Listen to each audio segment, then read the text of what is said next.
Hai, sekarang aku udah ada di Factory Outlet Rumah Mode Bandung. Nah, di sini kalian bisa ngeliat-liat pakaian dari merek terkeluar, sama ada tempat kuliner juga nih, dari mulai makan, roti, makanan berat, sama ada coffee shopnya gitu. Nah, kalau kalian bisa dengar, di sini juga ada live musiknya. Yuk kita lihat koleksi di sini sama makanannya ada apa aja. Stay tune terus ya guys.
Nah, sekarang aku udah ada di Rumah Mode. Di sini sekarang tuh Rumah Mode nggak cuman jualan pakaian aja, tapi sekarang juga jualan tempat pusat kuliner. Banyak banget, dari mulai makanan utama, aneka roti, snack, apapun itu ada di sini.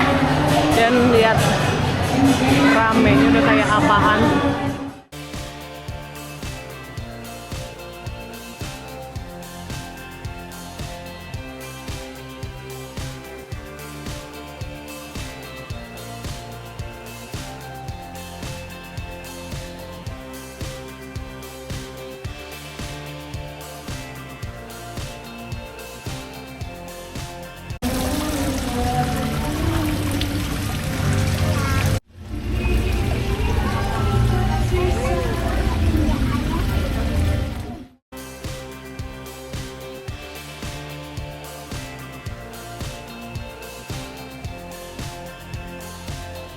Buat kalian yang bawa orang tua atau lansia atau disabilitas, jangan khawatir, di bawah tuh, di atas juga ada toiletnya.